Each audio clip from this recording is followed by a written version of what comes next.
warahmatullahi wabarakatuh. Hai teman-teman, perkenalkan kami dari kelompok 1. Saya Ulil Asmi, Saya Zahra Zahira Fatihah Tafnar, dan saya Ulfa Adelia Dwi Putri. Kami dari kelas 22A Farmasi. Pada video kali ini, kami akan memaparkan materi tentang pengukuran besaran dan satuan guna untuk menyelesaikan tugas ujian tengah semester mata kuliah Fisika Dasar.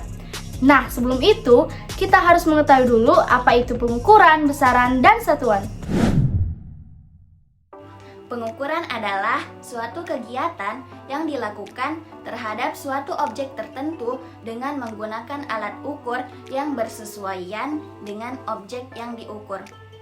Jadi, mengukur adalah membandingkan suatu objek yang akan diukur dengan suatu alat yang dianggap sebagai ukuran standar.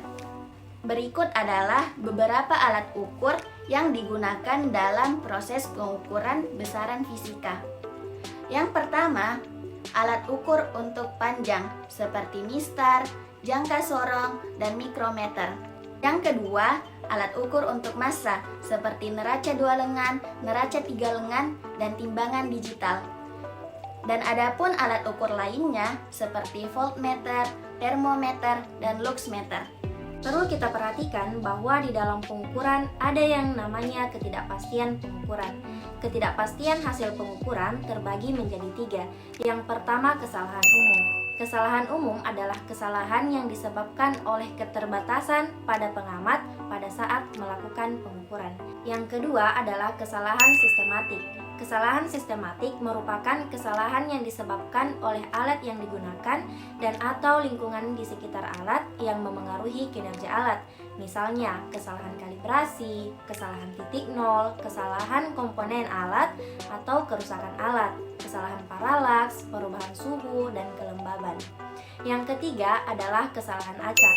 Kesalahan acak merupakan kesalahan yang terjadi karena adanya fluktuasi-fluktuasi halus pada saat melakukan pengukuran.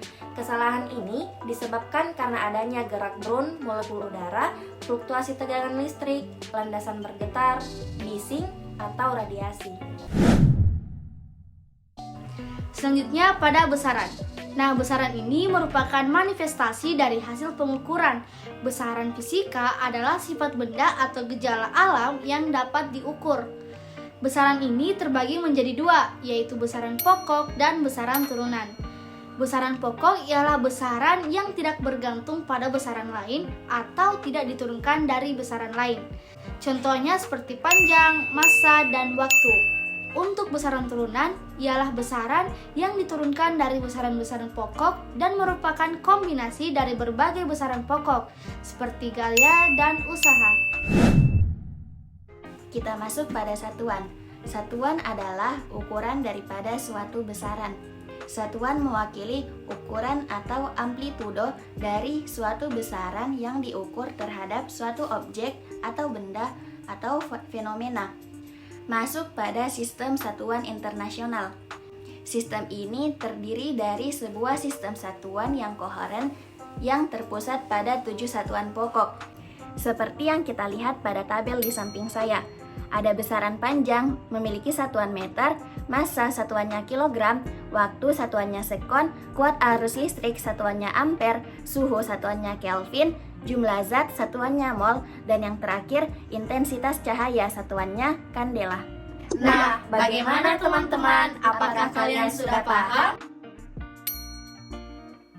Oke, lanjut kita masuk pada contoh penerapan pengukuran, besaran, dan satuan baik di dalam bidang farmasi maupun di dalam kehidupan sehari-hari. Pertama, ketika kita ingin menggambar sebuah bingkai di buku gambar, maka kita menggunakan penggaris sebagai alat ukur agar gambar tersebut dapat lurus dan simetris. Kedua, saat kita sedang mengalami demam, maka kita menggunakan termometer sebagai alat ukur untuk mengetahui besaran suhu. Terakhir, ketika sedang berjualan, pedagang-pedagang besar akan menggunakan timbangan atau neraca untuk mengetahui besaran massa.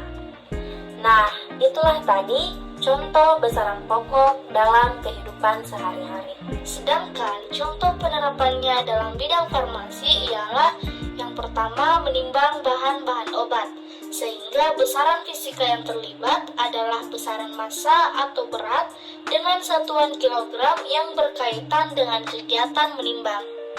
Yang kedua, mencampur bahan obat dengan bahan lain dan bisa juga melibatkan aktivitas seperti melarutkan bahan obat dengan larutan tertentu, sehingga diperlukan pengukuran volume dan berat jenis.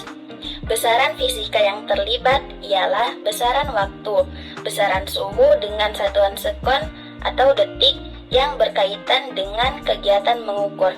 Yang terakhir adalah mengukur kondisi yang digunakan dalam proses meram obat, seperti lamanya waktu pencampuran dan berapa derajat suhu yang diperlukan.